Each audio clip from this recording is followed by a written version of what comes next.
وأهل بيته الطيبين الطاهرين المعصومين المظلومين المنتخبين المنتجبين الذين أذهب الله عنهم الرجس وطهرهم تطهيرا.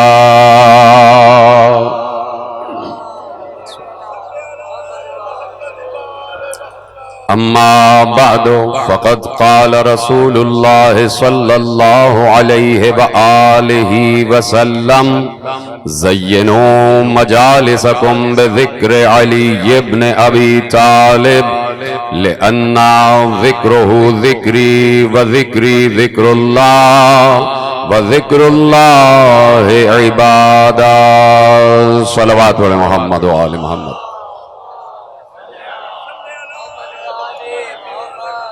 پروردگار عالم کا شکر ہے اور اس کا احسان عظیم ہے کہ اس نے ہمیں اس منزل پر بلند فرمایا ہے کہ ہم دنیا کی آنکھوں سے آنکھیں ملا کر یہ بات کہہ سکتے ہیں کہ ہم ہی وہ ہیں جو قرآن کو ورثے کے طور پر جانتے ہیں اور آل کو وارث کے طور پر جانتے ہیں.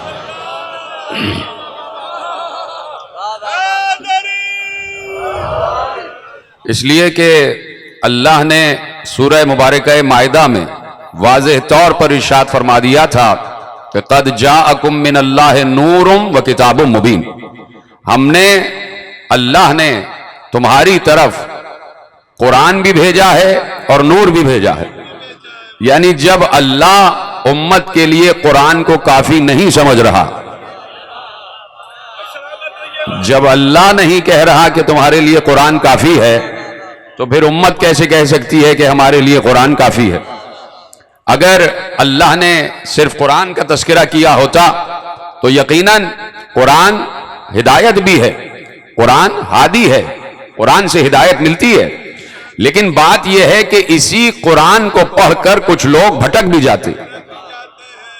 آپ بالکل خاموش ہو گئے اس بات پر، اس لیے کہ میں نے قرآن سے ہٹ کر بات نہیں کی ہے. یہ خود قرآن کی فکر ہے، یہ خود قرآن کا نظریہ ہے کہ قرآن سے لوگ ہدایت بھی پاتے ہیں اور اسی قرآن سے لوگ گمراہ بھی ہو جاتے ہیں، بھٹک بھی جاتے ہیں. بات یہ ہے کہ اگر قرآن تنہا صامت ہونے کی منزل پر ہدایت کر رہا ہوتا تو آج ہندوؤں کی لائبریری میں بھی قرآن موجود ہے، عیسائیوں کی لائبریری میں بھی قرآن موجود ہے،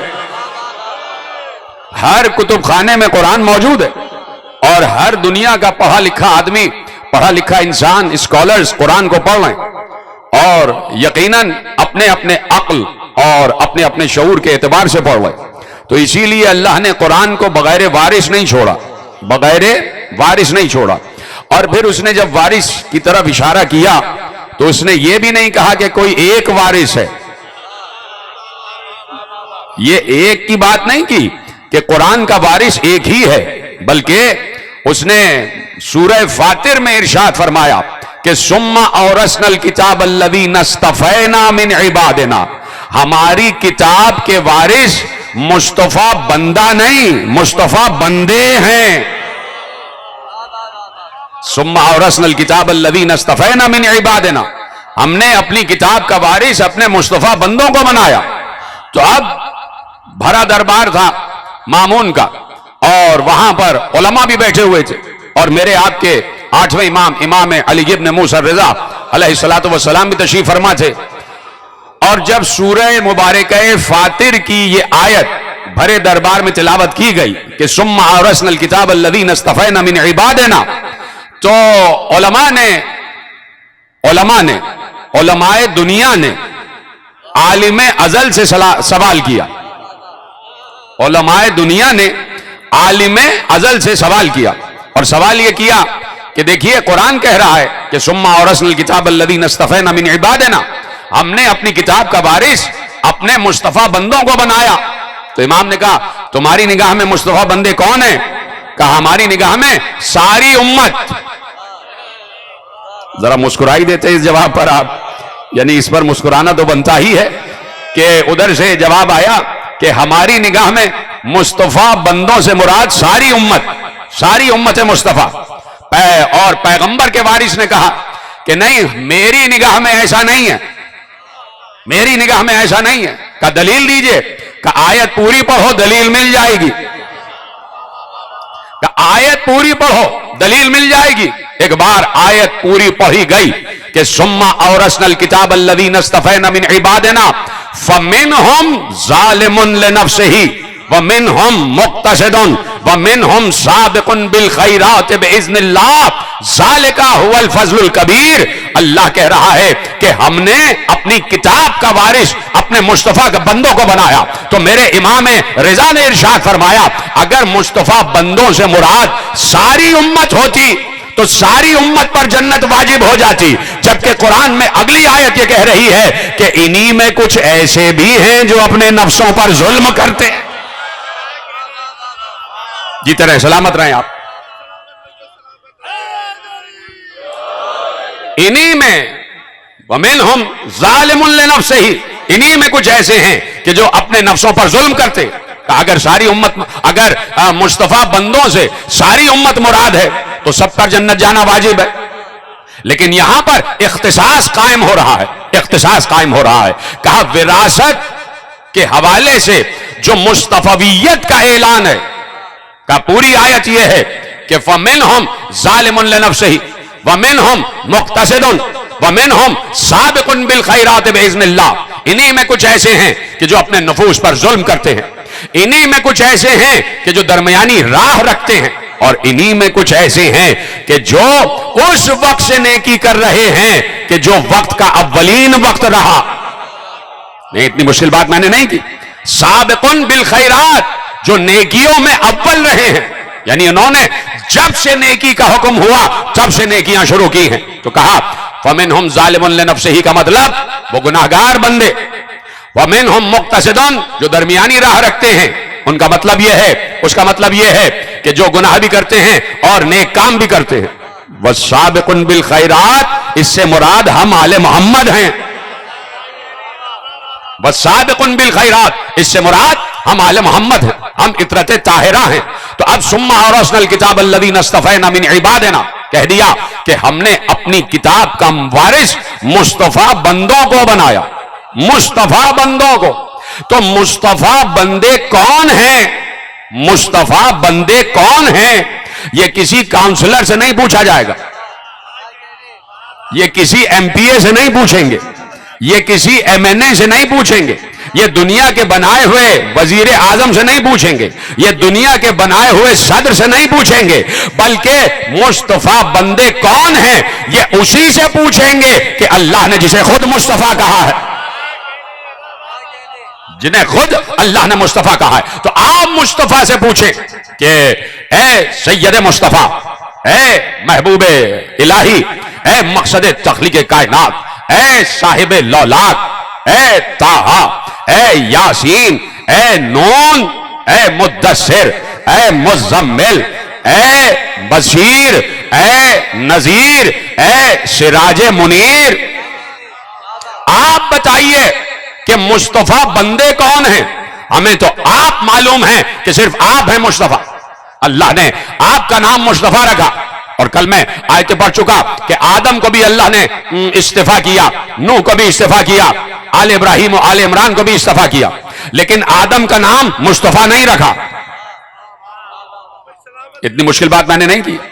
ان اللہ اصطفیٰ آدم و نوحا و آل ابراہیم و آل عمران علی العالمین. یہ کہہ دیا نا اللہ نے کہ ہم نے آدم کا استفا کیا، آدم کو منتخب کیا، آدم کو چنا. ہم نے نوح کو چنا، ہم نے آل ابراہیم کو چنا، ہم نے آل عمران کو چنا. تو آدم بھی چنا ہوا ہے، نوح بھی چنا ہوا ہے نا، استفائیت کی منزل پر ہے. لیکن اللہ نے آدم کو مصطفیٰ نہیں کہا. آدم مصطفیٰ نہیں ہے، نام کی بات کر رہا ہوں. یہ کہا جا رہا ہے آدم مصطفیٰ نہیں، نوح مصطفیٰ نہیں. اگر لفظ مصطفیٰ کسی کے نام میں لگا تو وہ ہے محمد مصطفیٰ، وہ ہے محمد مصطفیٰ. مجھے یہ تمہیدی منزلیں آپ تک پہنچانا ہے اور اس کے بعد کل کی تقریر سے متصل ہو رہا ہوں، لیکن یہ تمہیدی جملے آپ کے اذہان عالیہ میں ثبت ہو جائیں تو میری محنت سوارت ہو جائے گی کہ اب محمد مصطفیٰ ہے، مصطفیٰ محمد ہے، نام ہے محمد کا مصطفیٰ. تو اب اسی مصطفیٰ سے پوچھیں گے کہ جسے اللہ نے مصطفیٰ کہا کہ اے سید مصطفیٰ آپ بتائیے کہ مصطفیٰ بندے کون ہیں، مصطفیٰ بندے کون ہیں؟ تو اسی مصطفیٰ نے ہم سے نہیں کہا تھا، ہم تو 1400 برس بعد یہاں لشکر پاک میں اس وقت بیٹھے ہوئے ہیں، ہم اس وقت موجود نہیں تھے، ہم وہاں موجود نہیں تھے جب پیغمبر مصطفیٰ بندوں کی طرف اشارہ کر رہے تھے. اسی مجمع میں کہیں ابو بکر بھی بیٹھے تھے، کہیں عمر بھی بیٹھے تھے، کہیں عثمان بھی بیٹھے تھے، کہیں علی بھی بیٹھے تھے، کہیں طلحہ بھی بیٹھے تھے، کہیں زبیر بھی بیٹھے تھے، کہیں اور بہت سے لوگ بیٹھے ہوئے تھے. سب کی طرف مخاطب ہو کر کہا آؤ میں تمہیں بتاؤں کہ مجھ جیسے مصطفیٰ کون ہیں. سنو، اولنا محمد وآوسطنا محمد وآخرنا محمد. تمام اصحاب کرام کی موجودگی میں پیغمبر نے یہ جملہ کہا. ہم تو وہ دہرا رہے ہیں جو اصحاب نے کہا. بھئی اصحاب نے یہ ساری حدیثیں پیغمبر سے سنی اور ہم تک پہنچائی. یہ کس نے کہا تھا؟ اقضاکم علی، تم میں بہترین فیصلہ کرنے والا علی ہے. مصطفیٰ نے کہا تھا. سنا کس نے تھا؟ جی طرح میرا ساتھ دیتے چلے جائیں. سنا کس نے تھا؟ اصحاب نے، دوستوں نے، یاروں نے، پیغمبر کے پہلو بپہلو بیٹھنے والوں نے، شمع رسالت کے پروانوں نے، سب دوستوں کی موجودگی میں کہا، دوستوں سے کہا کہ سب میں بہترین فیصلہ کرنے والا میرا کوئی دوست نہیں، میرا بھائی ہے. دوستوں میں سے کوئی نہیں، میرا بھائی ہے. تم میں بہترین فیصلہ کرنے والا علی ہے اور عالم امتی علی. اتنا آسان جملہ تھا یہ تو. عالم امتی، میری امت میں سب سے بڑا عالم، عالم بھی نہیں، عالم سے اوپر ہے عالم. عالم امتی علی، یعنی عالم کی سپرلیٹو ڈگری کا نام ہے عالم. عالم کے صیغہ مبالغہ کا نام ہے عالم. عالم الف عین لام میم، کہ سب سے بڑا عالم اسے کہتے ہیں عالم. اسی لیے ہم کہتے ہیں عالم و عالم کوئی بھی ہو تو کہا عالم امتی علی، میری امت میں سب سے بہترین جو عالم ہے، سب سے بڑا عالم جو ہے وہ علی ہے. یہ کون کہہ رہا ہے؟ جو خود سب سے بڑا عالم ہے. اللہ اکبر. جو خود سب سے بڑا عالم ہے وہ کہہ رہا ہے عالم و امتی علی، میری امت میں سب سے بڑا عالم علی ہے.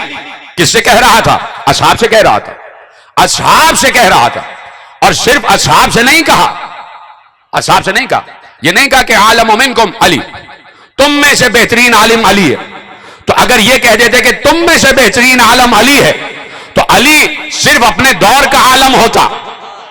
کہ عالم و امتی علی، جہاں تک میری امت جا رہی ہے ہر دور کا عالم ہے علی. جہاں تک میری امت جا رہی ہے ہر دور میں عالم و عالم ہے علی. تو اب پیغمبر نے کہہ دیا کہ سب سے بہترین فیصلہ کرنے والا علی، تم میں سب سے بہترین فیصلہ کرنے والا علی. اور پیغمبر کے اس قول کو اصحاب نے اپنے اذہان عالیہ میں محفوظ رکھا ہوا تھا. پیغمبر کے اس قول کو اصحاب نے یاد کیا ہوا تھا. میں یہ تصور بھی نہیں کر سکتا کہ اصحاب کا حافظہ خراب ہوگا. بھائی میں تو یہ تصور بھی نہیں کر سکتا کہ اصحاب کا حافظہ خراب ہوگا. جس کا حافظہ خراب ہوتا ہے اس کو ہذیان ہوتا ہے. جب اصحاب کو ہذیان نہیں ہو سکتا تو صاحب کو کیسے ہو جائے گا؟ بھائی اصحاب کا حافظہ خراب تو نہیں ہے. اصحاب نے قرآن یاد کیا ہوا تھا، قرآن ان کو حفظ تھا. کسی کو پوری آیتیں حفظ، پتہ نہیں کس نے یہ لکھ دیا کہ کسی صحابی کو پوری عمر سورہ بقرہ ہی یاد نہ ہوئی. مجھے نہیں پتا کس نے لکھا ہے، لیکن بہرحال لکھا ہوا ہے. لیکن میرا تجزیہ یہ کہتا ہے کہ بھائی سب کا حافظہ بہت اچھا تھا اور پیغمبر جو کہتے تھے اصحاب یاد کر لیتے تھے. اسی لیے ایک ایک فضیلت علی کی حدیث ہم تک پہنچی ہے. تو شکریہ صحابہ،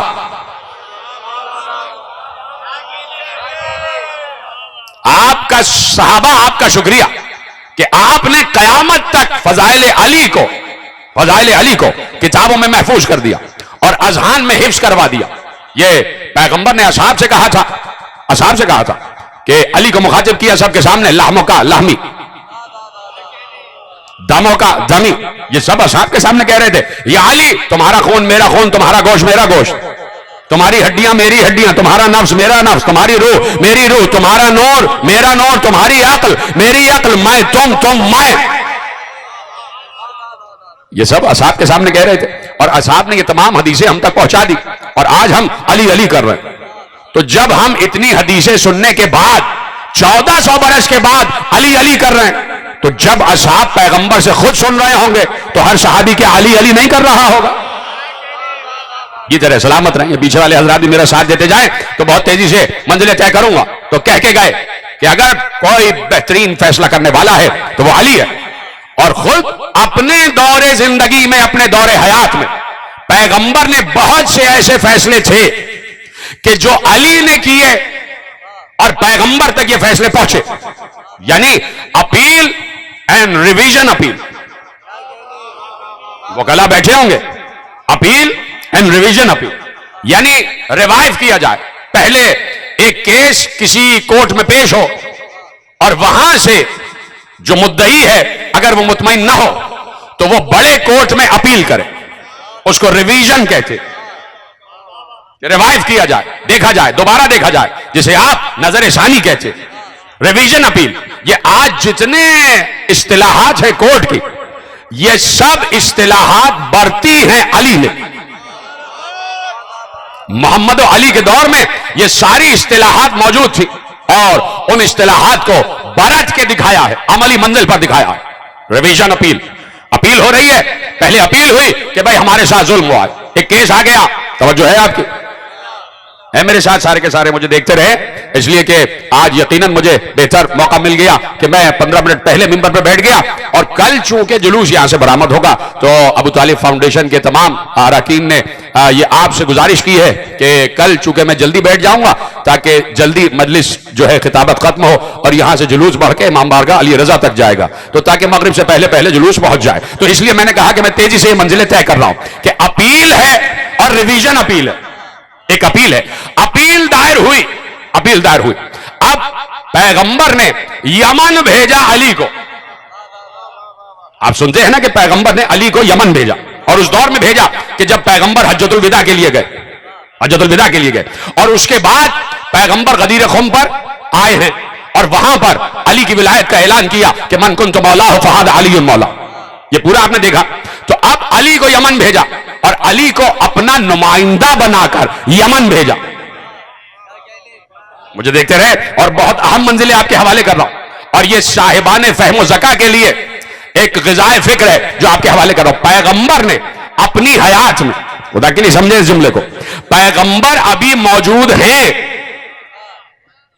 اور اپنی موجودگی میں یمن بھیجا علی کو کہ تم وہاں میرے نمائندے بنو اور وہاں کے جتنے بھی قضیے آ جائیں، جتنے بھی کیسز آ جائیں، ان کو تم فیصلہ کرو. یعنی پیغمبر نے اپنے دور میں بتا دیا کہ ابھی میں ہوں اور میرے ہوتے ہوئے علی میرا نائب ہے. اب تم خود سوچو، جب میرے ہوتے ہوئے نائب ہے تو جب میں چلا جاؤں تو پھر. علی کو یمن بھیجا، کہا کہ جائیے علی آپ وہاں جا کے فیصلے کریں، اور اللہ نے آپ کو وہی قوت فیصلہ عطا کی ہے جو حضرت داؤد کو عطا کی تھی. یا داؤد ان جعلناک خلیفۃ فی الارض فاحکم بین الناس بالقسط. اے داؤد، اللہ نے آپ کو زمین پر خلیفہ بنایا اور انسانوں کے درمیان عدل و انصاف کے ساتھ فیصلہ کرے. یہ جناب داؤد کو اللہ نے فیصلے کی صلاحیت عطا فرمائی تھی، فیصلے کی قوت عطا فرمائی تھی، انصاف اور عدل کی طاقت عطا فرمائی تھی، فہم فرمایا تھا. تو ایسے میں علی کو بھیج دیا یمن، اور وہاں پر بہت سے کیسز ہوئے. ایک کیس رپورٹ ہوا جو میں آپ کے حوالے کرتا ہوں. سب سن رہے ہیں میرے ساتھ؟ ایک کیس رپورٹ ہوا. تو یہ لکھا ہے کتابوں میں بہت سے کیسز تھے، لیکن چونکہ میں نے ایک اصطلاح استعمال کی ہے کہ اپیل اینڈ ریویژن اپیل، ٹھیک ہے؟ تو علی کے پاس ایک کیس آیا، اور کیس ہی آیا کہ میں اسی طرح تیزی سے آگے بڑھتا جاؤں گا اور آپ کو ایک ایک کورٹ کی اصطلاح بتاتا جاؤں گا، کیونکہ موضوع وہی ہونا چاہیے جو کرنٹ افیئر پہ چل رہا ہو. اور اس میں ہم بتائیں کہ مصطفیٰ و مرتضیٰ نے ہمیں کون سے زاویہ فکر عطا کیے ہیں، اور وہی ہم آپ کے حوالے کر رہے ہیں. یہی ہمارا کام ہے باد غدیر. جی طرح سلامت رہے. تو کیس یہ آ گیا کہ کسی کے گھوڑے نے، گھوڑا باہر نکلا، سر پر دوڑتا ہوا جا رہا تھا، اس کے سامنے ایک آدمی آ گیا اور گھوڑا اس کو کچلتا ہوا آگے بڑھ گیا اور آدمی اس کی زد میں آ کے مر گیا. آدمی اس کی زد میں آ کے مر گیا. علی کے سامنے فیصلہ آیا، کیس آیا، گھوڑے کے مالک کو پیش کیا گیا. اس مالک نے یہ بات ثابت کر دی کہ گھوڑا رسی توڑا کے بھاگا، میں گھوڑے کے ساتھ نہیں تھا. گھوڑا رسی توڑا کے بھاگا، میں گھوڑے کے ساتھ نہیں تھا. یہ بھاگا اور یہ انسان اس کے سامنے آ گیا. یہ بات ثابت ہو گئی کہ مالک سچ کہہ رہا ہے. علی نے کہا مالک پر کوئی دیت نہیں ہے، اس کو بری کیا جائے، اس کو بری کر دیا جائے، اس لیے کہ گھوڑے کی مہار اس کے ہاتھ میں نہیں تھی. اور اس نے یہ بات ثابت کر دی ہے کہ گھوڑا اپنے آپ سے بھاگا ہے اور خود ہی سے ایک آدمی اس کے سامنے آ گیا اور وہ اس کی زد میں آ کے مر گیا. تو علی نے کہا فیصلہ یہ ہے کہ اس کے مالک پر کوئی دیت نہیں ہے اور اس کا مالک بری کیا جاتا. لوگوں کو اس فیصلے سے انکار ہوا، فیصلے پر اعتراض ہوا. علی نے کہا اگر مطمئن نہیں ہو تو پیغمبر مسجد حرام میں موجود ہیں، چلتے ہیں وہیں پر فیصلہ کرتے. اب جو علی یمن سے چلے ہیں، اور پھر پوری ایک تفصیل ہے وہ پھر کبھی عرض کریں گے کہ لوگ آئے اور یمن سے مسجد حرام پہنچے اور وہاں پر بہت سی باتیں پیغمبر سے کی گئی. تو یہ کیس بھی پیغمبر کے سامنے پیش کیا گیا کہ ہمیں اعتراض ہے علی کے فیصلے پر. پیغمبر نے کہا کیا معاملہ ہے؟ کہا گھوڑا ایسے ایسے گیا اور ایسے ایسے آدمی مر گیا. کہا یہ بات ثابت ہو گئی ہے کہ گھوڑے کی لگام اس کے مالک کے ہاتھ میں نہیں تھی. کہا یہ بات ثابت ہو گئی ہے. کہا پھر جو فیصلہ علی کا ہے وہی باقی رہے گا. یعنی اپیل کے ریویژن میں فیصلے کو برقرار رکھا گیا. ہائے ہائے ہائے ہائے، توجہ فرما رہے ہیں نا آپ؟ میرے ساتھ دیتے چلے جائیں. تو اس کو کہتے ہیں اپیل اینڈ ریویژن اپیل. ایک کورٹ کی اور اصطلاح ہے کہ لا آف ٹارٹ. مجھے نہیں پتا کہ میں صحیح اصطلاحات استعمال کر رہا ہوں یا نہیں، لیکن وکلا بیٹھے ہوں گے وہ میری بات پر ساتھ کر دیں گے. لا آف ٹارٹ، TORT، یعنی اگر کسی کو نقصان ہو جائے انتظامیہ کی کسی غلطی کی وجہ سے، تو پھر جس نے وہ انتظام کیا ہے وہ اس کو معاوضہ دے گا کہ جو نقصان اٹھایا ہے، جس نے نقصان اٹھایا ہے اور وہ انتظام کرنے والا اس کو معاوضہ دے گا. لا آف ٹارٹ، ٹارٹ کہتے ہیں اس معاوضے کو جو کسی کی غلطی کی وجہ سے کسی کو نقصان ہو جائے تو پھر اسے معاوضہ دیا جائے. ہے میرے ساتھ سارے کے سارے؟ تو لا آف ٹارٹ، اس پر بھی بات ہوئی. یعنی ہر قسم کا فیصلہ دربار مصطفیٰ میں بھی آیا اور دربار مرتضیٰ میں بھی آیا. دربار مصطفیٰ، دربار مرتضیٰ. کہیں تو موضوع بدل دوں یا آپ میرے ساتھ ہیں سارے کے سارے؟ اس لیے کہ ایک بین الاقوامی پلیٹ فارم ہے تو چاہتا ہوں بات وہ ہو جائے کہ جو یونائٹڈ نیشنز والی بات ہو. اس لیے کہ یونائٹڈ نیشن نے 30 برس پہلے یہ فیصلہ کیا تھا کہ سب سے بہترین جو دور حکومت گزرا ہے وہ علی کا تھا. سب سے بہترین جو دور حکومت گزرا ہے. میں ایک مثال آپ کے سامنے پیش کر دیتا ہوں، بزرگ مجھ سے بہتر جانتے، اور میں بچوں کے لیے عرض کر دوں کہ آپ نے ایک نام سنا ہوگا، اب سے 2 برس پہلے انتقال ہوا. ایک بہت بڑا مستشرق تھا، ایک عیسائی ادیب، ایک عیسائی مورخ، اس کا نام ہے جارج جرداق. آپ نے گردن ہلائی ہے تو اس کا مطلب ہے آپ سب اس کے نام سے واقف ہیں. جارج جرداق. اس نے علی پر کتاب لکھی اور کتاب کا نام رکھا ندائے عدالت انسانی، الصوت العدالت الانسانیہ. 6 جلدوں میں کتاب، اور اس میں پوری سوانح حیات علی کی لکھی. اور اس نے یہ لکھا اس میں کہ کائنات میں اس وقت جتنے علوم ہیں ان سب کا بانی علی ہے. جتنے سلامت رہے آپ. کہ جتنے علوم ہیں سب کا بانی ہے علی، سب کا بانی ہے علی. تو اس نے کہا کہ یہ میں نے مسلمانوں کے چوتھے خلیفہ پر پوری کتاب لکھی ہے، اور 6 جلدوں میں کتاب. اس کی پہلی جلد عدالت کے عنوان سے، پہلی جلد اس میں عدالت علی کا تذکرہ کیا. وہ جلد لے کے چلا اور مسلمان پبلشرز کے پاس گیا اور کہا کہ میں نے علی ابن ابی طالب کے لیے کتاب لکھی ہے، آپ کے چوتھا خلیفہ کے لیے کتاب لکھی ہے، اور میں عیسائی ہوں. سارے مسلمان پبلشرز نے انکار کر دیا کہ بھائی یہ تو عیسائی کی لکھی ہوئی کتاب ہے، یہ بکے گی نہیں، کوئی مسلمان اسے خریدے گا نہیں. وہ بیچارہ مایوس ہو کر آگے گرجا میں بیٹھ گیا. آرچ بشپ نے دیکھا کہ جارج جرداق مزمحل بیٹھا ہوا ہے، پریشان بیٹھا ہوا ہے. آگے بڑھا، کہا جارج کیا مسئلہ ہے، کیوں پریشان ہو؟ کہا میں نے ایک کتاب لکھی ہے، 6 جلدوں میں کتاب ہے، پہلی جلد میں نے مکمل کر لی، مسلمان پبلشرز کے پاس گیا، کسی نے بھی چھاپنے سے انکار کر دیا، کہا دکھاؤ مجھے کتاب دکھاؤ، کتاب دکھائی، پوری کتاب اس نے پڑھی، کہا یہ کتاب میں چھاپوں گا، یہ کتاب میں چھاپوں گا، اس کو میں پبلش کروں گا۔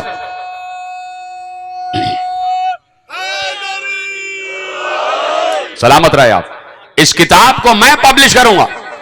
جارج نے کہا کہ جس کتاب کو چھاپنے کے لیے سارے مسلمان پبلشرز نے انکار کر دیا، اسے آپ کیوں چھاپ رہے ہیں؟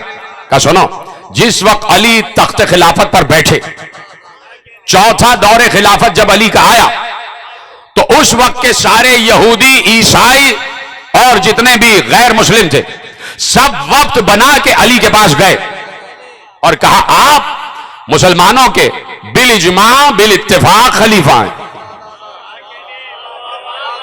اللہ اکبر، بالاجماع بالاتفاق خلیفہ ہیں، تو ہمیں یہ بتائیے کہ آپ کے دور حکومت میں ہمارے حقوق کا کیا ہوگا؟ علی نے کہا تمہارے حقوق کا تحفظ اس سے زیادہ بہتر ہوگا کہ اگر خود تمہاری حکومت ہوتی تو ایسے تحفظات ہوتے ہی نہیں، اگر خود تمہاری حکومت ہوتی تو تمہارے حقوق کا ایسے تحفظ نہ ہوتا۔ کہا تمہارا فیصلہ تورات سے، زبور سے، انجیل سے اور جو بھی کتابیں تم مانتے ہو انہی سے فیصلہ کروں گا، اور کہا یہ بات یاد رکھنا کہ تورات، زبور، انجیل والوں کا فیصلہ ان کی کتابوں سے کروں گا، اور جب فیصلہ کروں گا تو مجھے تورات و زبور و انجیل پڑھنے کی ضرورت نہیں ہوگی، مجھے اوستا پڑھنے کی ضرورت نہیں ہوگی۔ کہا مجھے یاد، ایک بار اس نے کہا کہ علی نے یہ کر کے دکھایا اور ہمارے حقوق کا تحفظ علی کے دور میں ہوا، اور جتنی آزادی سے ہم نے اپنی تورات و زبور و انجیل پر عمل کیا ہے، ہمیں ایسی آزادی کبھی میسر نہیں آئی۔ تو اس نے کتاب چھاپ دی اور کتاب پبلش ہوئی، اور کتاب آج تک موجود ہے اور آپ کے بازاروں میں بھی موجود ہے، ندائے عدالت انسانی کے عنوان سے۔ تو اس نے لکھا کہ علی جیسا عادل کبھی چشم دنیا نے دیکھا نہیں، کبھی چشم دنیا نے دیکھا نہیں۔ بڑے کیسز آئے، ایک لیبر لا ہے، اس پر بھی پیغمبر کا ایک حسین جملہ موجود ہے۔ یہ جو لیبر لا آج چل رہا ہے، مزدوروں کے لیے جو قانون بنا ہے، محنت والوں کے لیے جو قانون بنا ہے لیبر لا، اس میں پیغمبر کا ایک عظیم جملہ ہے، اور وہ کیا جملہ ہے کہ ہر مزدور کی مزدوری اس کا پسینہ خشک ہونے سے پہلے دے دو۔ بھئی ایسے سنیں گے تو میں یقیناً آگے بڑھ جاؤں گا۔ پھر ہر مزدور کی مزدوری اس کا پسینہ خشک ہونے سے پہلے دے دو، یہ لیبر لا ہے۔ پھر کچھ قضیوں کے فیصلے ہوتے ہیں میڈیکل رپورٹ کے تحت، کچھ کیسز کے فیصلے ہوتے ہیں میڈیکل رپورٹ کے تحت۔ آج یہ دور اتنا ترقی یافتہ ہو گیا کہ مشینیں لگ گئی ہیں کہ جس میں فوراً کے فوراً رپورٹس آ جاتی ہیں، اور فوراً رپورٹ آتی ہے اور میڈیکل معائنہ ہو جاتا ہے اور اس کی روح سے فیصلہ کر دیا جاتا ہے۔ ڈی این اے رپورٹ بھی ہے اور نہ معلوم کیا کیا ہے، میڈیکل رپورٹ ہوتی ہے، کبھی جسم کا معائنہ ہو رہا ہے، کبھی ایکس رے کیا جا رہا ہے، کبھی اینڈوسکوپی ہو رہی ہے، کبھی کچھ ہو رہا ہے، کبھی کچھ ہو رہا ہے، یہ سب آپ جانتے ہیں۔ تو یہ میڈیکل رپورٹ، اس کی ابتدا بھی علی نے کی، حالانکہ اس وقت کوئی مشین نہیں تھی۔ چلیے آپ خاموش ہو گئے تو میں اسی پہ رکتا ہوں۔ اس وقت کوئی سائنسی مشین نہیں تھی، میڈیکل رپورٹ کے تحت فیصلہ کرنے کی ابتدا بھی علی نے کی۔ اجازت ہے کہ جملے آگے بڑھاؤں؟ میڈیکل رپورٹ، میڈیکل دیکھ کر، میڈیسنل معاہدہ، مشاہدہ، میڈیکل مشاہدہ، اور اس کے تحت فیصلہ دینے کا جو انداز تھا وہ علی نے ابتدا کی۔ ایک بار ایک کیس آیا علی کے پاس، اور مجھے یاد آ گیا اور آپ اس سے حظ طبیعت اٹھائیں گے۔ ایک بار ایک کیس علی کے پاس آیا تو دعویٰ کیا گیا کہ اس کے سر پر ایک شخص نے ضرب ماری ہے، سر پر ضرب ماری ہے، اور اس ضرب کی وجہ سے اس کی قوت گویائی بھی ختم ہو گئی، یہ بول نہیں سکتا، گنگا ہو گیا۔ اس کی قوت شامہ بھی ختم ہو گئی، یہ سونگ نہیں سکتا، توجہ فرما رہے ہیں، اور اس کی قوت بینائی بھی ختم ہو گئی، یہ دیکھ نہیں سکتا۔ کہ چونکہ ضرب سر پر پڑی ہے تو اس سے یہ نقصان ہوا کہ یہ اندھا ہو گیا، یہ گنگا ہو گیا ہے، اور یہ اس کی قوت شامہ ختم ہو گئی، یہ اب سونگنے کے قابل نہیں رہا۔ علی کے پاس کیس آ گیا، اب اس کا فیصلہ کیسے ہو؟ وہ شخص تو بالکل گنگا بنا ہوا ہے، اور ایسے بنا ہوا ہے کہ جیسے کچھ دیکھ ہی نہیں رہا. اب اس کا فیصلہ کیسے ہو؟ اس کو کہتے ہیں نگاہ الہی. کل کی تقریر سے متصل ہو رہا ہوں. اس کو کہتے ہیں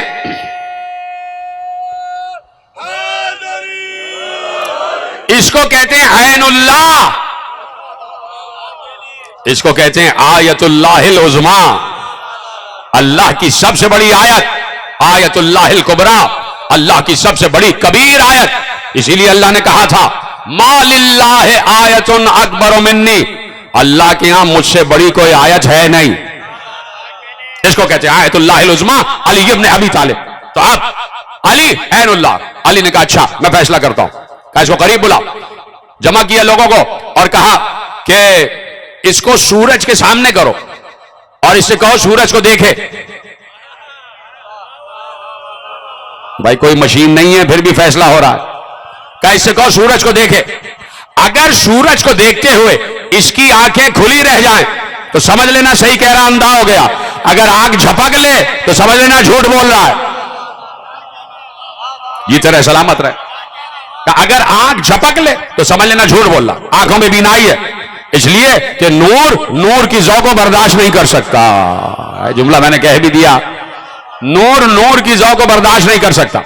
نور دیکھ رہا ہے تو کہا کہ دیکھنا اگر یہ آنکھ نہ جھپکے تو سمجھ لینا اندھا ہے. کہا دوسری بات، کہا اس نے کہا کہ قوت شامہ نہیں ہے، یہ سونگنے کے قابل نہ رہا. کہا کہ آگ جلاؤ اور اس آگ کو بجھا دو.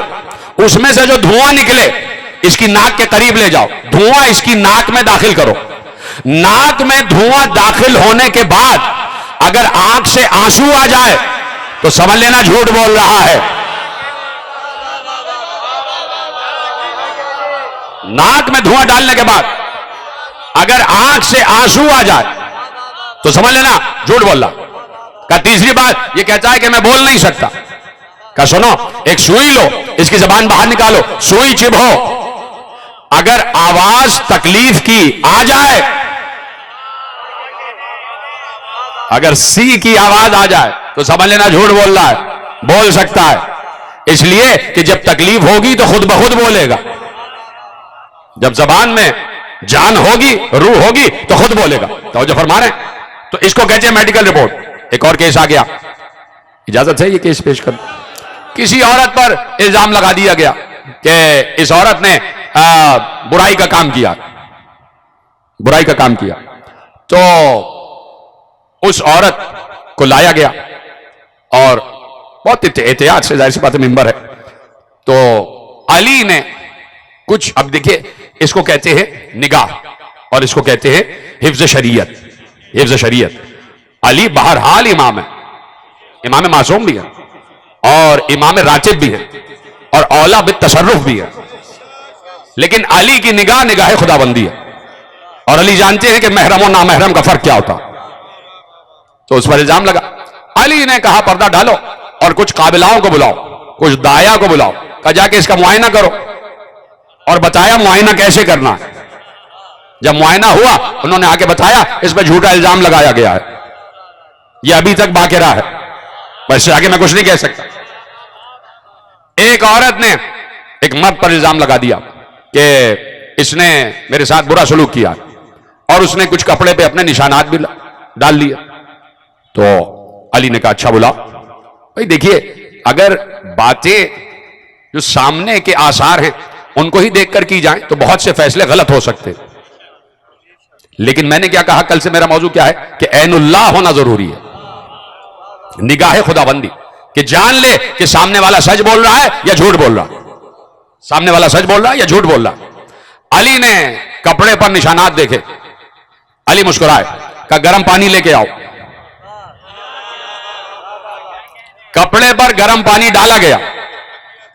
کپڑے پر گرم پانی ڈالا گیا اور گرم پانی کپڑے پر ڈالنے کے بعد اس میں سفید نشان ابھرے. تو علی نے کہا اسے سونگو. سونگنے والوں نے بتایا یہ تو انڈے کی سفیدی ہے. سلامت رہیں آپ. ایسے ایسے فیصلے، ایسے ایسے قضیے علی نے فیصل کیے.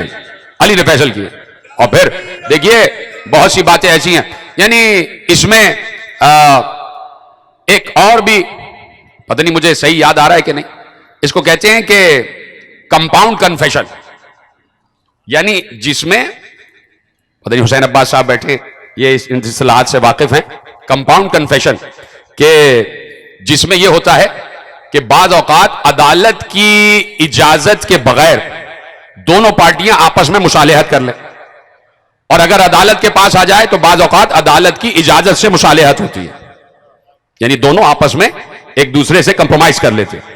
اس کمپرومائز کو کمپاؤنڈ کنفیشن، بھائی آپس میں ہم نے طے کر لیا، مصالحت ہو گئی، تو بعض اوقات عدالت کی اجازت سے مصالحت ہوتی ہے اور بعض اوقات بغیر عدالت کی اجازت سے مصالحت ہو جاتی ہے۔ ایسا ہی ایک کیس پیغمبر کے پاس آیا، پیغمبر مسجد حرام میں تھے، یہ کب کی بات ہے؟ حجۃ الوداع کی بات۔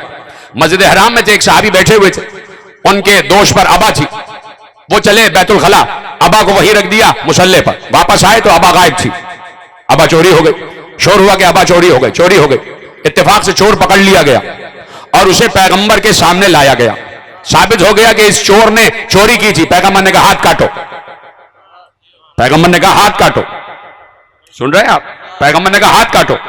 تو اب ان صحابی نے کہا یا رسول اللہ کیا ہے میری ابا چوری کرنے کے عوض میں یا سزا میں اس کے ہاتھ کاٹے جا رہے ہیں؟ کہا ایسا ہے۔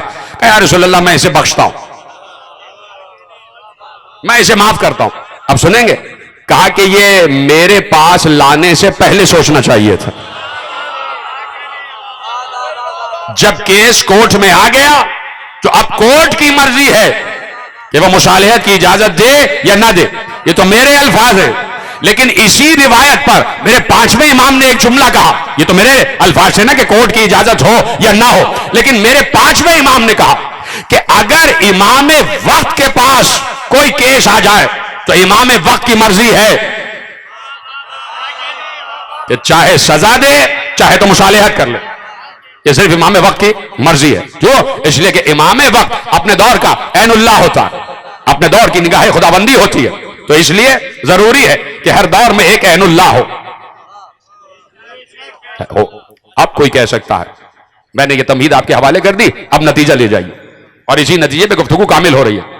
اب کوئی کہہ سکتا ہے کہ بھائی 1400 برس ہو گئے، ہر ملک میں عدالت کا نظام موجود ہے، ہر ملک میں چیف جسٹس موجود ہے، ہر شہر میں ہائی کورٹس موجود ہے، ہر صوبے میں پروونشل کورٹس موجود ہے، سپریم کورٹ موجود ہے، قاضی القضات ہے، جسٹس ہیں، اور جتنے بھی چھوٹی سطح پر جو فیصلے کرتے ہیں وہ سب موجود ہے۔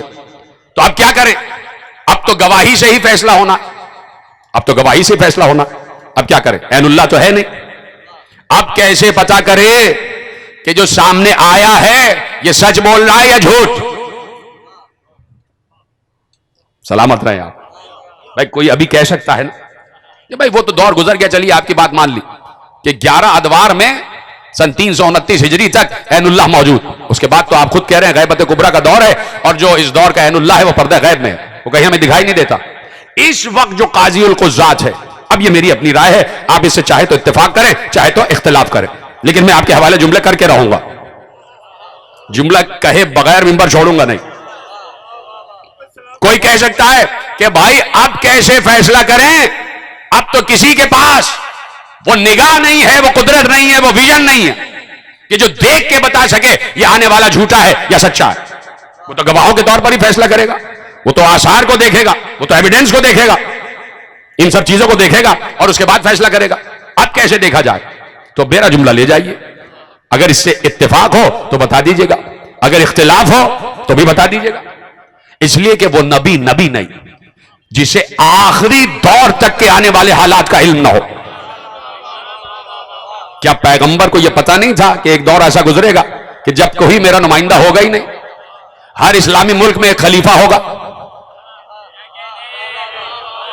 صدر مملکت ہو یا وزیر اعظم ہو، وہ ہوتا تو خلیفہ امر ہی ہے نا، وہ تو اپنے دور کا خلیفہ ہی ہوتا ہے، اپنے ملک کا خلیفہ ہوتا ہے، وہ تو اپنے دور کا ولی ہوتا ہے، اپنے ملک کا ولی ہوتا ہے، ٹھیک ہے؟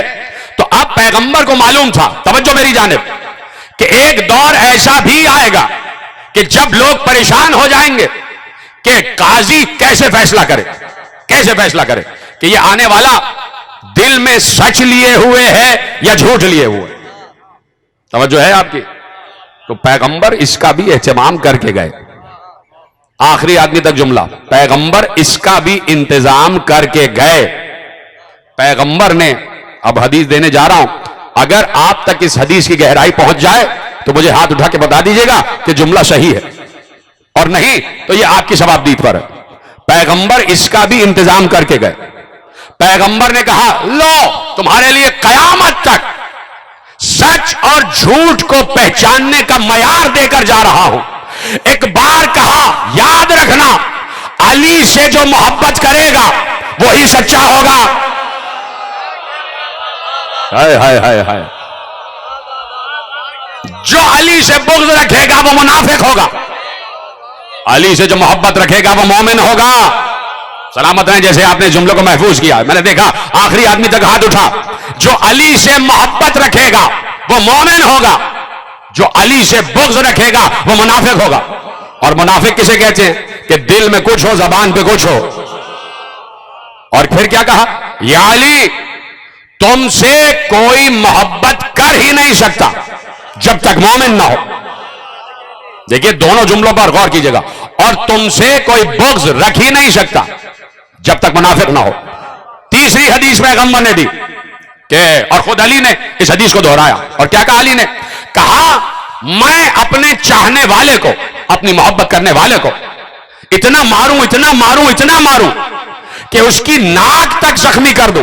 چھڑی سے مار مار کے اس کی ناک تک زخمی کر دوں، اس کے سر سے خون نکال دوں، اور مار مار کے اس سے کہوں میری محبت چھوڑ دے. وہ اس کے بعد میری محبت نہیں چھوڑے گا. کہا اتنا مارو کہ اس کی ناک زخمی ہو جائے، پھر بھی وہ میری محبت نہیں چھوڑے گا. اور کہا میں اپنے دشمن کے سامنے کوہ احد کے برابر سونا لا کے رکھ دوں اور اس سے کہوں مجھ سے محبت کرے، وہ مجھ سے محبت نہیں کرے گا. تینوں حدیثیں آپ کے حوالے کر دی. یعنی یہ بات طے ہو گئی کہ جو مختلف الشجرہ ہے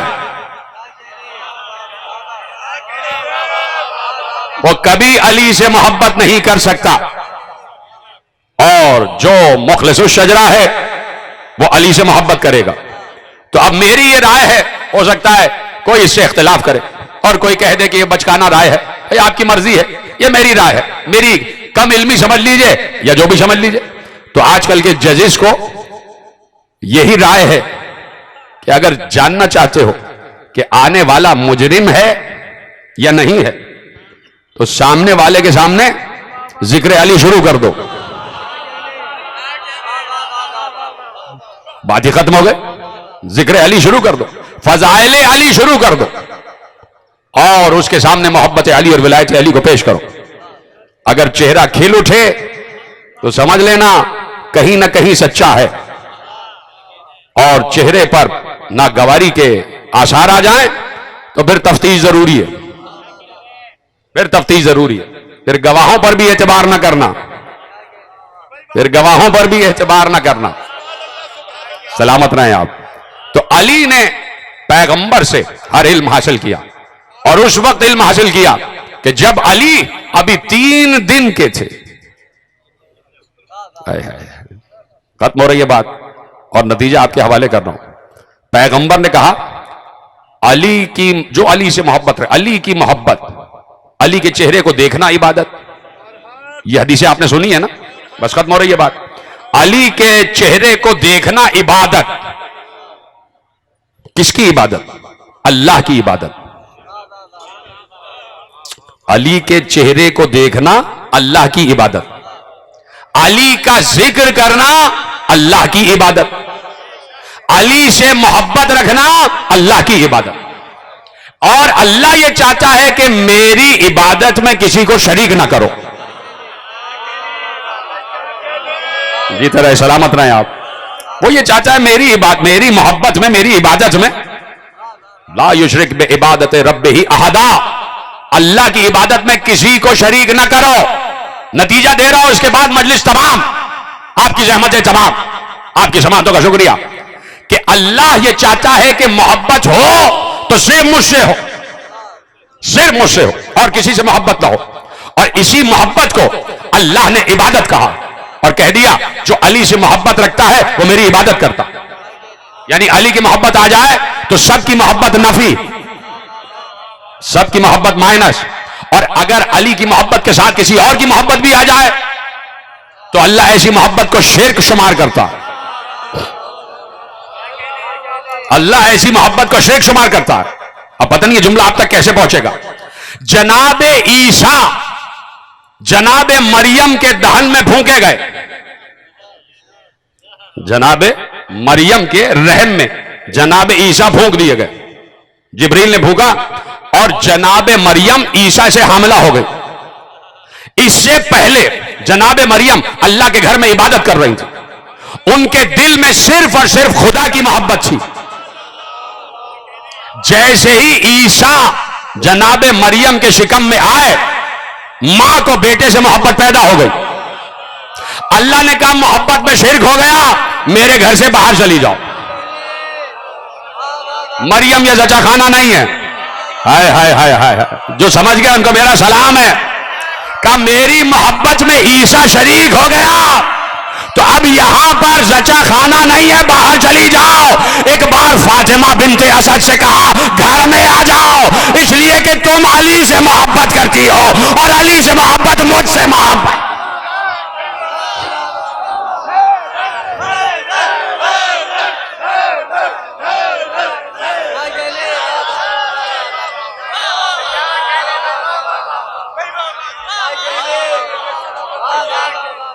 سلامت رہیں آپ. یہ ہے علی سے محبت کہ جس محبت کو اللہ نے اپنی عبادت قرار دیا اور اس علی نے عبادت کا حق ادا کیا. فخر ہے ہمیں کہ ہم کہتے ہیں کہ علی امام المتقین ہے. ہم کہتے ہیں کہ علی امیر المؤمنین ہے. ہم کہتے ہیں کہ علی فاروق اعظم ہے. ہم کہتے ہیں کہ علی صدیق اکبر ہے. علی صدیق اکبر ہے. جائیے پڑھیے, مشکاہ شریف میں حدیث لکھی ہوئی ہے کہ علی نے کہا انا الصدیق الاکبر وانا الفاروق الاعظم, میں ہی حق اور باطل میں فرق کرنے والا ہوں.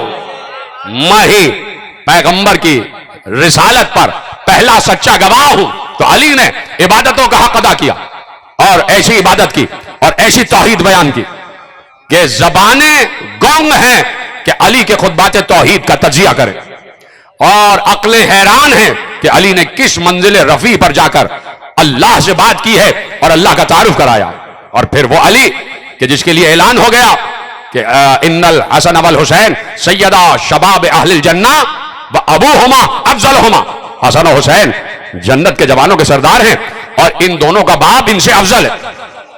تو جہاں یہ بات طے ہو گئی کہ علی ساقی کوثر ہے, جہاں یہ بات طے ہو گئی کہ علی کی اجازت کے بغیر, علی کے جواز کے بغیر, علی کی تحریر کے بغیر کوئی پولیس رات عبور نہ کر پائے گا, جہاں یہ بات طے ہو گئی کہ علی کا قصر جنت میں موجود ہے, تو پھر چاہتے تو ٹھیک ہے صرف سنت صرف واجب نمازیں پڑھ لیتے, لیکن اس کے باوجود علی کی عبادتوں کا کیا کہنا. دن دن بھر روزے میں ہیں, دن دن بھر روزے میں ہیں, رات بھر عبادت میں ہے. اللہ کا سجدہ, اللہ کے لیے قیام, اللہ کے لیے رکوع.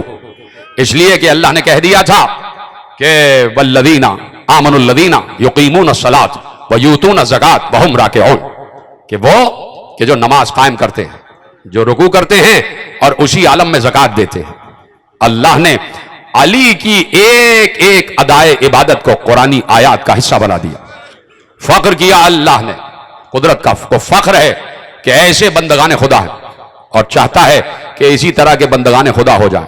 اور پھر علی نے بھی کہا کہ میرے فخر کے لیے یہ کافی ہے کہ تو میرا خدا ہے, میری عزت کے لیے کافی ہے کہ میں تیرا بندہ ہوں, اور میرے فخر کے لیے کافی ہے کہ تو میرا خدا ہے. سجدوں میں سرگوشیاں, باتیں, اور صرف 63 برس کی حیات میں علی کا یہی مطمع نظر کہ کسی طرح اللہ سے ملاقات ہو جائے, کسی طرح لقائے رب کی منزل آ جائے, کسی طرح وہ شب آ جائے کہ جس شب کی صبح کو میں یہ کہہ سکوں کہ فزتو برب الکعبہ, اجرکم علی اللہ, اجرکم علی اللہ. دنیا کو بتایا جائے کہ ہمارا پہلا امام اس دنیا سے جا رہا ہے, وہ امام کہ جس کے لیے خود پیغمبر نے ارشاد فرمایا کہ انا و علی ابوا ہذہ الامہ, میں اور علی اس امت کے دو باپ ہیں. تو مجھے بتائیے کہ کہ جب باپ کا جنازہ گھر سے اٹھ رہا ہوتا ہے تو بچے تو یتیم ہو جاتے ہیں نا. تو امت دوسری مرتبہ یتیم ہوئی کہ جب علی اس دنیا سے گئے اور اس عالم میں گئے کہ بچیاں گھر میں موجود ہیں, بیٹیاں گھر میں موجود ہیں, بیٹے گھر میں موجود ہیں, اور علی رات بھر عبادت کرتے رہے. صبح کے مصائب میں عرض کر رہا تھا کہ بار بار حجرے میں جاتے تھے, صحن میں آتے تھے, آسمان کی طرف نگاہ کرتے تھے اور اللہ سے راز و نیاز کرتے تھے. اور جس وقت پہلی رمضان آئی ہے روزانہ حسن و حسین سے پوچھ رہے تھے آج رمضان کی کون سی تاریخ ہو گئی, آج رمضان کی کون سی تاریخ ہو گئی. جب کوئی پوچھتا کہ کیوں پوچھ رہے تو آواز دیتے کہاں ہے قبیلہ بنی مراد کا وہ بدبخت کہ جو میری داڑھی کو میرے خون سے خضاب کرے گا. لرز جاتے تھے بچے, لرز جاتے تھے کہ جب باپ اپنے جانی کی خبر بچوں کو دے رہا ہوتا تھا. ختم ہو گئی بات. اس گھر میں گریا تو ایک سنت بنا ہوا ہے کہ جس وقت حسین اس دنیا میں آئے تو اس وقت سے گریا اس گھر کی سنت بنا ہوا ہے. رسول اس وقت سے رو رہے تھے اور یہ کہہ کے جاتے تھے کہ حسین, حسین کا خیال رکھنا, یہ حسین کربلا کی تپتی ہوئی ریت پر 3 دن کا بھوکا پیاسا شہید کیا جائے گا. یہ روایتیں موجود تھیں. ایک بار علی صفین سے واپس آ رہے تھے, ہزاروں کا لشکر علی کے ساتھ ہے, گھوڑے دوڑ رہے ہیں. ایک مقام سے علی گزرے, نینوا کے قریب سے گزرے تو علی نے اپنے گھوڑے کو روک لیا. علی کا گھوڑا رکا تو ساری فوج کے گھوڑے رک گئے. ایک گرد و غبار کا بادل تھا جو اٹھا. ابن عباس کہتے ہیں میں آگے بڑھا, میں نے اپنے مولا کے چہرے کو دیکھا, میں چاہتا تھا کہ پوچھوں یہ کون سی جگہ ہے کہ جہاں آپ رک گئے. ایک بار جیسے ہی گرد چھٹی میں نے اپنے مولا کے چہرے کو دیکھا تو دیکھا علی رو رہے ہیں, علی کی آنکھوں سے آنسو بہ رہے ہیں. میں نے پوچھا مولا یہاں رکنے کا کیا سبب ہے, اور آپ کی آنکھوں سے آنسو بہ رہے ہیں اس کا کیا سبب ہے. حسن و حسین بھی ساتھ ہے نا, سارے اصحاب بھی ساتھ ہیں, مالک اشتر بھی ساتھ ہیں, ابن عباس بھی ساتھ ہیں, محمد حنفیہ بھی ساتھ ہیں, سارے اصحاب ساتھ ہیں. ایک بار ابن عباس سے کہا آؤ میرے ساتھ چلو, میں تمہیں بتاتا ہوں یہ کون سی جگہ ہے. ابن عباس پیچھے پیچھے ہیں, حسن و حسین دائیں بائیں ہیں. علی ایک مقام پر رکے اور رک کر کہا ابن عباس اس مقام کو پہچانو, یہاں عباس کا دایاں شانہ کٹ کے گرے گا. اجرکم اللہ, یہاں عباس کا دایاں شانہ کٹ کے گرے گا. آگے بڑھے, کہا یہاں میرے بیٹے عباس کا بایاں بازو کٹ کے گرے گا. آگے بڑھے, ایک بار رک کر کہا یہاں قاسم کی لاش پامال ہو جائے گی. اجرکم اللہ, یہاں قاسم کی لاش پامال ہو جائے گی. آگے بڑھے, دل کو پکڑ کر بیٹھ گئے. کہا مولا یہ کون سا مقام, کہا یہاں حسین کا کڑیل جوان بیٹا علی اکبر ایڑھیاں رگڑ رہا ہوگا. اجرکم اللہ. آگے بڑھے, ایک مقام کی مٹی اٹھا کر سر پر رکھنے لگے. کہا مولا یہ کون سا مقام, کہا یہاں حسین کی آغوش میں 6 مہینے کا علی اصغر جس کے گلے سے تیر شعبہ پار ہو جائے گا. اب علی سے برداشت نہ ہوا, ایک نشیب میں اتر گئے. نشیب میں اترے تو سر سے امامہ اتار دیا. ابن عباس نے پوچھا مولا یہ کون سا مقام ہے, کہا یہاں حسین کے گلے پر خنجر پھیرا جائے گا. اجرکم اللہ. علی آخر وقت تک کربلا کو یاد کرتے رہے اور یہی آخری وقت تھا کہ جب علی شب ضربت اٹھے اور صبح ضربت مسجد کوفہ سے قریب ہوئے. علی محراب عبادت میں آئے, علی نے اذان کہی. یہ اذان کی آواز زینب کے کان تک پہنچی. کچھ یاد آیا آپ کو؟ ابھی جملہ یاد دلا دوں گا. یہ علی کی اذان کی آواز زینب کے کان تک پہنچی. زینب نے اپنے ہاتھ بلند کر کے کہا پروردگار میرے بابا کی آواز کو سلامت رکھ, علی کی اس آواز کو سلامت رکھ. علی نے اقامت کہی. ایک بار علی نے نیت باندھی, پوری جماعت نے نیت باندھی. علی نے تکبیرۃ الاحرام کہی, رفع یدین کیا. ایک بار علی نے قیام کی حالت میں تسبیحات پڑھی. ایک بار علی رکوع کے عالم میں آئے, تسبیحات پڑھی. علی سجدے میں گئے, ابھی پہلا ہی سجدہ تھا, علی کا سر اٹھ رہا تھا, ابن ملجم کی تلوار چل رہی تھی. ایک بار علی کا سر شگافتہ ہوا. ارے مسجد کوفہ کے شہر میں جبرائیل نازل ہوا. جبرائیل نے آواز دی واللہ ارکان ہدایت رہ گئے, علی اس دنیا سے جا رہے ہیں. الا لعنت اللہ علی القوم الظالمین فسیعلم الذین ظلموا ای منقلب ینقلبون.